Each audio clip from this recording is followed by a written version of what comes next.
Please welcome comedian Erica Rhodes. Yay! Okay, Erica, nice to have you with us, seriously. How did you get started in show business at age 10? What's the deal with that? Well, it's sort of a long story, but my mom is a violinist. You come from a talented family of music. I come from, a family of musicians. She's not only a violinist, she's a violinist with the... Boston Pops. She founded an orchestra called the Pro Arte Chamber Orchestra of Boston. Wow.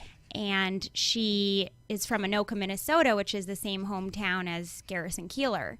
So she asked him to come and do a fundraiser for her orchestra out in Boston, and he agreed to do it. Yeah. She wrote him a nice letter. Yeah.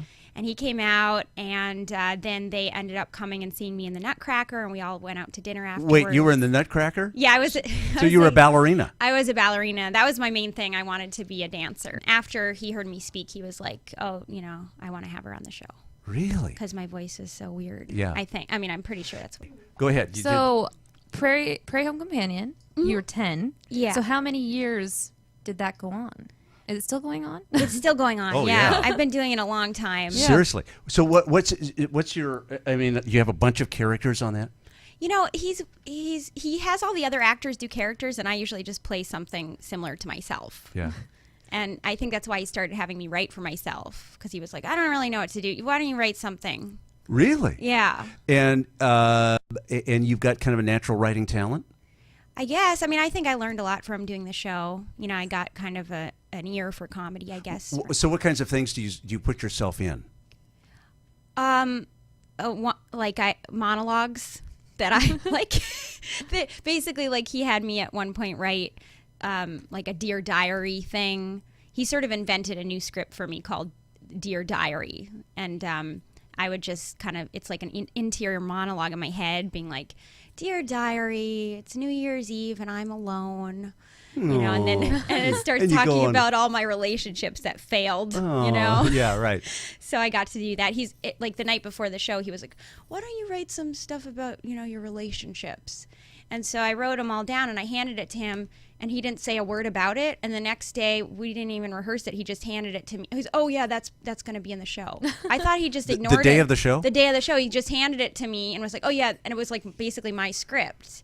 And I didn't even realize that he even looked at it, because I handed it to him and he kind of was doing something else. And so you've turned now to stand-up comedy. Yes.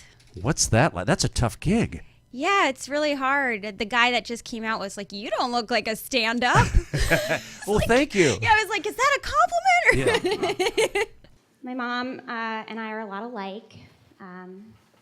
She's a vegetarian, and I'm a vegetarian. She cries easily during movies, and I cry easily during movies. She turned down Harvard, and I also didn't go to Harvard. Though I did hear that Steve Jobs dropped out of college and made like $1 billion. Well, not to brag, but I actually dropped out of college twice. So you do the math. No, seriously, you do the math, because I can't multiply. So what's the process you've gone through? You had to write a thing? Was this some of the stuff that you used on Prairie Home Companion, for example? Yeah, I'd say the first thing I did was I just jumped into it without knowing anything. The first thing, because I was so frustrated, it was kind of like, I just have to do this, because I don't have a choice. It's just, I'm going to do it. So I went to an open mic and I just got up and I talked for like 10 minutes, and I recorded it, and I showed it to my manager, and he freaked out and was like, don't ever get up there and just talk again. He's like, if you're going to do this, you have to do it the right way. So then he really helped me, because, he was like, you have to write jokes. What is writing a joke? Is there a certain structure? Do you have to have a bunch of them? Do you do them in like a sequence? So if you did your comedian, I'm too dark, but you're racist, would you have like 2 or 3 more that would go in that? Yeah, I usually have, like, I talk about my ex-boyfriend. I say my ex-boyfriend didn't think death was so bad because we experience so much pain in life. Oh. And I think he's right, because now he's dead to me and I feel so much better.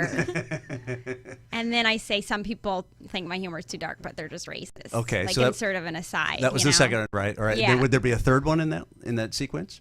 Where there's a will, there's usually a dead body. Erica, if people want to start out in comedy and they really think, they got to come to LA and do this, is this a good market to break into? Is it a bad market? Should you be already, a top performer in another market before you try to come to LA? And can you make a living? Could you survive in LA just as a comedian? Whoa, I don't know. In 1 minute. Oh my gosh. I think comedy is a great place to get started, and I feel that if you're gonna come to LA and do comedy, it kind of makes the world a little smaller, like it gives you a network, and it gives you sort of a support system, but it's really competitive. So you have to be willing to do the work. But I think that's the case anywhere, Good competitive or bad competitive? Good everything's Yeah. competitive, but I think if you're willing to do the work, it's in your hands rather than putting it in other people's hands. It's like you can do it as many nights as you want, how many hours you want, Do you have comedian friends? Yeah, I do. Yeah. And so you guys hang together? I get along with them. Yeah. See, I don't have any talk show friends. And I don't have many actor friends. they're really not friendly. That's really competitive. It's like, that was a good line. I want it. Everyone's entitled to come to Hollywood, but if you come to Hollywood, be ready, be prepared. That's what Hollywood Headliners is all about. Thanks for joining us. Good night, everybody. I'm Rob Weller.